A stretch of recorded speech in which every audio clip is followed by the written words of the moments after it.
सास बहू का रिश्ता। नमस्कार दोस्तों, स्वागत है आपका एसआर की दुनिया में, जहां हम बात करते हैं जिंदगी की सच्चाइयों की, उन रिश्तों की जो हमें कुछ सिखा जाते हैं। आज की कहानी है सास की सीख, जिसने बहू का दिल छू लिया। कभी कभी रिश्ते दूरी से नहीं, गलतफहमियों से टूटते हैं, लेकिन अगर मन साफ हो तो वही रिश्ता एक दिन सबसे बड़ा सबक बन जाता है। चलिए, कहानी है एक छोटे से शहर में सावित्री देवी और उनकी बहू नेहा रहती थी। नेहा नई नई शादी के बाद इस घर में आई थी। पढ़ी लिखी, नौकरी करने वाली, मॉडर्न सोच वाली लड़की। वहीं सावित्री देवी पुराने संस्कारों में विश्वास रखती थी। सुबह सुबह तुलसी पूजा, घर का दीपक और दिन की शुरुआत भगवान के नाम से। शुरू के कुछ दिन तो सब अच्छा चला, लेकिन धीरे धीरे छोटी छोटी बातों पर टकराव होने लगा, क्योंकि दोनों के संस्कार अलग थे, सोचें अलग थी, पर दिल दोनों का अच्छा था। फिर भी छोटी छोटी बातों ने दीवार खड़ी कर दी। कभी खाना ज़्यादा नमकीन होने पर, कभी पूजा के समय को लेकर। नेहा सोचती, माँ जी को मेरा कोई बात ही पसंद नहीं।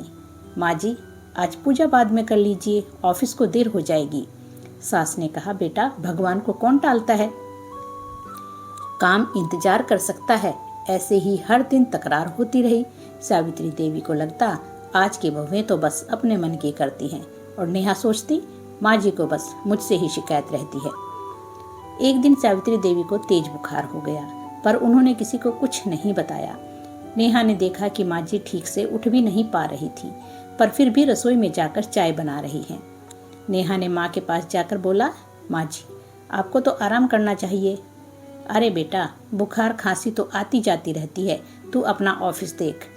नेहा ऑफिस चली गई, लेकिन पूरे दिन उसका मन बेचैन रहा। शाम को लौटी तो देखा माँ जी के हाथ कांप रहे थे और दवा की शीशी आधी खाली थी। डॉक्टर को बुलाया गया। उन्होंने कहा, इनका शुगर बहुत बढ़ा हुआ है, ध्यान रखना पड़ेगा। अगर ध्यान नहीं दिया तो आंखों और किडनी पर असर पड़ सकता है। नेहा को अपराध बोध हुआ। वो सोचने लगी, मैं तो बस उन्हें गलत ही समझती रही, लेकिन माँ जी ने तो कभी अपनी परेशानी जताई ही नहीं। और यहीं से बदलाव की शुरुआत हुई। अगले दिन नेहा ने ऑफिस से छुट्टी ले ली। वो रसोई में गई, माँ जी के लिए खिचड़ी बनाई और दवा खिलाई। फिर बोली, माँ जी, अब आप कुछ नहीं करेंगी, बस अब आप आराम करेंगी। सावित्री देवी मुस्कुराई, तू मेरे पास बैठी है, यही सबसे बड़ी दवा है बेटा। वो दिन दोनों के रिश्ते में एक नया मोड़ लेकर आया। नेहा ने घर के काम में माँ जी का साथ देना शुरू कर दिया, और माँ जी ने भी नेहा की सोच को समझना शुरू कर दिया। अब घर में पूजा भी होती और नेहा का ऑफिस भी बिना तनाव के चलता रहा। समझ और स्नेह। एक दिन मोहल्ले की औरतें बोली, सावित्री जी, आपकी बहू तो बहुत मॉडर्न है, पूजा वूजा भी करती है या नहीं?